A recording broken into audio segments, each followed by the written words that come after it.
بعض لوگ خامخواہ ہم سے بحث کر رہے ہیں، اس کی دلیل کہاں ہے، اس کی دلیل کہاں ہے، یہ کہاں سے ثابت ہے، وہ کہاں سے ثابت ہے۔ ان کو شب برات کے روزوں کے متعلق بڑی عجیب سی بات ہے۔ بات صرف اتنی سی ہے کہ ہماری تمنا یہ ہے کہ ہمارے اعمال جب اللہ کی بارگاہ میں جا رہے ہوں 14 شعبان کو، اس وقت بھی ہم روزے کے عالم میں ہوں، اور جب ہمارا نیا سال شروع ہو رہا ہو اس وقت بھی ہم روزے کے عالم میں ہوں۔ کیا یہ بہتر طریقہ نہیں ہے؟ اسی لیے بزرگوں کا معمول رہا کہ اس سال جو بھی چلا، جیسا بھی گیا، گزرا تو ہے، لیکن اخیر وقت کچھ ایسے اعمال کر لو کہ اللہ کی بارگاہ میں جب یہ پیش ہوں تو تمہارے لاسٹ امپریشن کو دیکھا جائے، تمہارے آخری اعمال کو دیکھا جائے کہ آخر میں یہ کیا کرتا تھا۔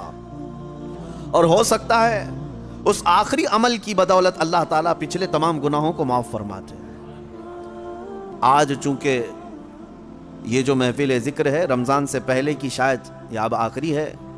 میں سفر پر روانہ ہو رہا ہوں، اس میں اگلی 2 محفلیں ہماری نہیں آ پائیں گی، رمضان المبارک سے پھر انشاءاللہ ہوگی، لیکن آج میرے آنے کی خاص ایک وجہ یہی تھی، جبکہ میں مسلسل سفر میں ہوں، اسی وجہ سے میں آج یہاں پر آیا کہ میں خود اپنے لیے بھی اور سب کے لیے بھی 15ویں شعبان سے پہلے ایک ایسی محفل کریں کہ جو ہمارے اس گزرے ہوئے سال کے اوپر ایک ایسی مہر لگ جائے کہ اللہ اس محفل کی برکت سے ہمارے پچھلے گناہ معاف فرمائے۔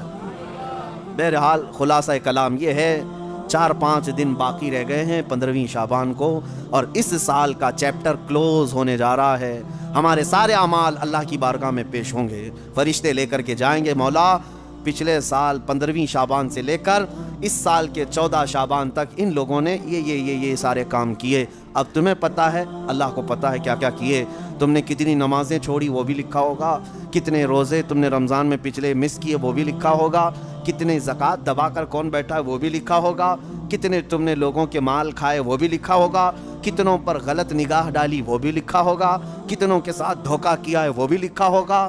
یہ تمام چیزیں تو اس میں لکھی ہوئی ہیں، اور اسی حالت میں اب یہ جانے والے فرشتوں کے ہاتھوں اللہ کی بارگاہ میں رپورٹ جا رہی ہے۔ تم 1000 چلاؤ، رپورٹ تو جائے گی، کیونکہ فرشتے وہ نہیں ہیں جو رشوت لے کر رپورٹ بدل دے۔ ہاں، انکم ٹیکس والے نہیں ہیں وہ اللہ کے فرشتے ہیں۔ لا یعصون اللہ ما امرهم ویفعلون ما یؤمرون۔ اللہ نے جس بات کا انہیں حکم دیا اس میں ایک رتی برابر وہ نافرمانی نہیں کرتے، جس بات کا انہیں حکم دیا گیا وہی کرتے ہیں۔ وہ اپنی ڈیوٹی کے پکے ہیں، لے کر جائیں گے، ابھی سب کے اعمال لے کے جائیں گے۔ پیچھے گھوم کر کے دیکھ لو سال بھر میں کیا کیا کیے ہو، تمہیں اچھی طرح سے معلوم ہوگا کس مہینے میں کیا کیا عمل ہوئے ہیں۔ بھول جاتے ہو تو یہ اور ایک بڑا عذاب ہے، اگر گناہ کر کے بھول جاتے ہو تو یہ اور ایک بڑا عذاب ہے، یاد رکھو گے تو آگے کی زندگی اچھی ہو سکتی ہے۔ لیکن اب رپورٹ جا رہی ہے، ایک کام کر سکتے ہو، رشوت تو نہیں دے سکتے انہیں، کسی طرح کی لالچ بھی نہیں دے سکتے فرشتوں کو، اے فرشتوں میری یہ چیز چھپا دینا، یہ چیز چھپا دینا، کچھ نہیں کر سکتے۔ ایک چیز ہے، قرآن میں اللہ نے فرمایا ان الحسنات یذھبن السیئات، کچھ نیکیاں ایسی ہیں کہ اگر تم کرو گے تو برائیوں پر پانی پھیر دیا جائے گا۔ رپورٹ تو وہ لے کر ہی جائیں گے، لیکن 4 دن میں کچھ ایسا کرو کہ اس رپورٹ کے اوپر صرف اور صرف تمہاری نیکیاں ہی درج ہوں، باقی سارے گناہ ویسے ہی مٹا دیے جائیں۔ یہ ہو سکتا ہے آج کے ذکر کو بھی نہایت ہی خلوص کے ساتھ اللہ کی بارگاہ میں اپنے پچھلے تمام گناہوں سے توبہ کرتے ہوئے کھڑے ہو جاؤ، اور اس کے بعد یہ عہد بھی کرو کہ اے اللہ میں سچی توبہ کے ساتھ تیرے دربار میں آیا ہوں، میں جب جب بھٹکوں، جب جب میرا قدم ڈگمگائے، آج اتنی دعا ہے کہ مولا میرے قدموں کو سنبھال لے اور مجھے دنیا میں ڈوبنے سے بچا لے، جب تک زندہ رہوں اپنی رحمت میں جگہ دے، جب آنکھیں بند ہوں تو دامن مصطفیٰ میں مجھے جگہ عطا کر دے۔ بس اس دعا کے ساتھ میں اپنی گفتگو کو ختم کرتا ہوں۔ اللہ کریم ہمیں بچے ہوئے ان دنوں میں نیکیاں کثرت سے کرنے کی توفیق عطا فرمائے، اور رمضان المبارکہ تک ہماری زندگی کو اللہ دراز فرمائے۔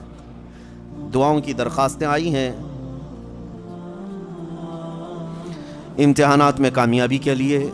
جمعہ میں بھی میں نے دعا کیا ہے، اللہ تبارک و تعالیٰ اس ذکر کی محفل کی برکت سے ہمارے جتنے بچے امتحانات میں ہیں غیب سے مولا ان کو کامیابی عطا فرما، اور خاص طور پر ان بچوں کے لیے جو ذکر میں آتے ہیں ان کے لیے میرے دل سے دعا ہے کہ مولا انہیں محروم نہ فرما۔ یہ رب ذوالجلال یہ تیرے ذکر کے نام کی لاج رکھ لے کہ ان بچوں کے دلوں میں یہ یقین پیدا رہے کہ انہیں کامیابی جو ملی ہے تو اللہ کے ذکر کی برکت سے ملی ہے۔ انشاءاللہ العزیز ایک بار پاس ہوں گے تو پھر اگلی بار دیکھیں محفل بھر جائے گی ویسی، اور انشاءاللہ اگلی بار پھر 12ویں والے ہی رہیں گے، ہاں پھر وہی لوگ رہیں گے جن کا ایگزام آ رہا ہوگا۔ اللہ کرے کہ ایسا ہی ہو۔ یہاں سے اگر کامیابی ملتی ہے تو اس سے بہتر چیز اور کیا ہو سکتی؟ ہاں میرے عزیزو، اللہ تعالیٰ تمہارے دلوں کو یہیں پر لگائے رکھے، اور جو بیمار ہے مولا ان سب کو شفا کاملہ عاجلہ نصیب فرمائے۔ اللہ رب محمد